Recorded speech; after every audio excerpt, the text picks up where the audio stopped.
사순절 성경 읽기 요한복음 5장. 그 후 예수께서는 유대 사람의 절기가 되어 예루살렘으로 올라가셨습니다. 예루살렘의 양의 문 근처에는 히브리 말로 베데스다라고 하는 못이 있었는데 그 못 주위는 5개의 기둥이 있었습니다. 여기에는 눈먼 사람들, 다리 저는 사람들, 중풍 환자들 등 많은 장애인들이 누워 있곤 했습니다. 그들은 물이 움직이기를 기다리고 있었습니다. 주의 천사가 가끔 내려와 물을 휘저어 놓았는데 물이 움직일 때 맨 먼저 못에 들어가는 사람은 무슨 병에 걸렸든지 다 나았습니다. 거기에 38년 동안 병을 앓고 있는 사람이 있었습니다. 예수께서 그가 거기 누워있는 것을 보시고 또 그가 이미 오랫동안 알아온 것을 아시고 물으셨습니다. 내 병이 낫기를 원하느냐?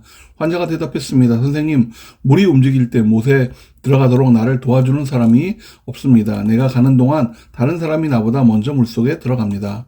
그러자 예수께서 그에게 말씀하셨습니다. 일어나 내 자리를 들고 걸어가라. 그러자 그가 곧 나와서 자리를 들고 걸어갔습니다. 그날은 안식일이었습니다. 그래서 유대 사람들은 병이 나은 사람에게 말했습니다. 오늘은 안식일이니 자리를 들고 가는 것은 옳지 않소.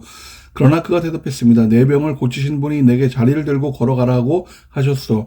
그러자 유대 사람들이 그에게 물었습니다. 당신에게 자리를 들고 걸어가라고 말한 사람이 대체 누구요? 병이 나은 사람은 그분이 누구인지 알 수 없었습니다. 그곳에는 많은 사람들이 있었고 예수께서는 이미 떠나셨기 때문입니다. 나중에 예수께서 성전에 이 사람을 만나 말씀하셨습니다. 보아라, 내가 다 나았구나. 더 심한 병이 내게 생기지 않도록 이제 다시는 죄를 짓지 마라. 그 사람은 유대 사람들에게 가서 자기 병을 고치신 분이 예수라고 말했습니다. 예수께서 안식일에 이런 일을 행하셨기 때문에 유대 사람들은 예수를 핍박했습니다.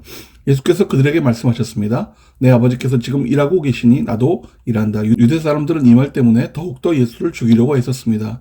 예수께서 안식일을 어길 뿐 아니라 하나님을 자기 아버지라 부르며 자기를 하나님과 동등하게 여겼기 때문입니다.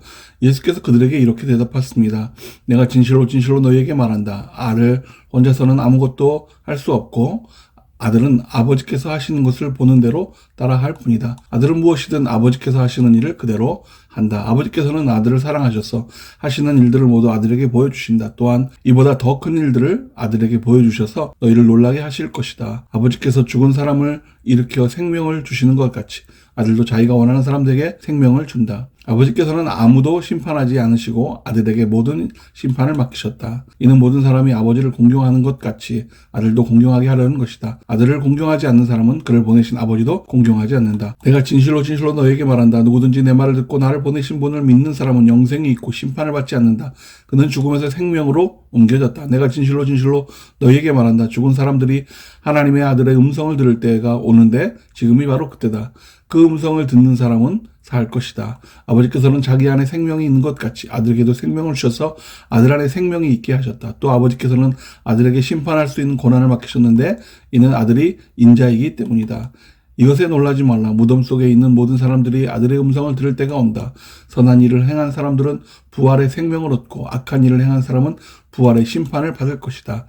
나는 아무것도 내 마음대로 할 수 없다. 나는 아버지께 들은 대로만 심판하기 때문이다. 내 심판은 공정하다. 이는 내가 내 뜻대로가 아니라 나를 보내신 분의 뜻을 기쁘시게 하려 하기 때문이다. 만약 내가 나 자신에 대해 증거한다면 내 증거는 참되지 못하다. 나를 위해 증거하시는 분이 계시는데 나는 나에 대한 그분의 증거가 참인 것을 안다. 너희가 요한에게 사람들을 보냈을 때 그가 이 진리에 대해 증거했다. 내가 이 말을 하는 것은 사람의 증거를 받으려는 것이 아니요 다만 너희로 하여금 구원을 얻게 하려는 것이다. 요한은 타오르면서 빛을 내는 등불이었고 너희는 잠시 동안 그 빛 안에 즐거워했다. 그러나 내게는 요한의 증거보다 더 큰 증거가 있다. 아버지께서 내게 완성하라고 주신 일들, 곧 내가 지금 하고 있는 일이 바로 아버지께서 나를 보내셨다는 것을 증거한다. 그리고 나를 보내신 아버지께서도 친히 나에게 대해 증거해 주신다. 너희는 그분의 음성을 들은 적도 없고 그분의 모습을 본 적도 없다. 또한 그분의 말씀이 너희 안에 있지도 않다. 이는 너희가 아버지께서 보내신 이를 믿지 않기 때문이다. 너희가 성경 안에서 영생을 얻을 수 있다는 생각에 성경을 열심히 연구하는구나. 성경은 바로 나를 증언하고 있다. 그러나 너희는 생명을 얻기 위해 내게로 오려고 하지 않는다. 나는 사람들에게서 영광을 받지 않는다. 나는 너희가 하나님을 사랑하는 마음이 없다는 것을 안다. 내가 내 아버지의 이름으로 왔는데 너희는 나를 영접하지 않고 있다. 그러나 누군가 다른 사람이 자기 이름으로 오면 너희는 영접할 것이다. 너희는 서로 영광을 주고받으면서도 정작 유일하신 하나님으로부터 오는 영광은 얻으려고 하지 않으니 어떻게 믿을 수 있겠느냐. 그렇다고 내가 아버지 앞에서 너희를 고소하리라고는 생각하지 말라. 너희를 고소하는 사람은 너희가 소망을 두고 있는 모세다. 만약 너희가 모세를 믿었다면 나를 믿었을 것이다. 모세가 나에 대해 기록했기 때문이다. 그러나 너희가 모세의 글을 믿지 않는데 어떻게 내 말을 믿겠느냐. 아멘.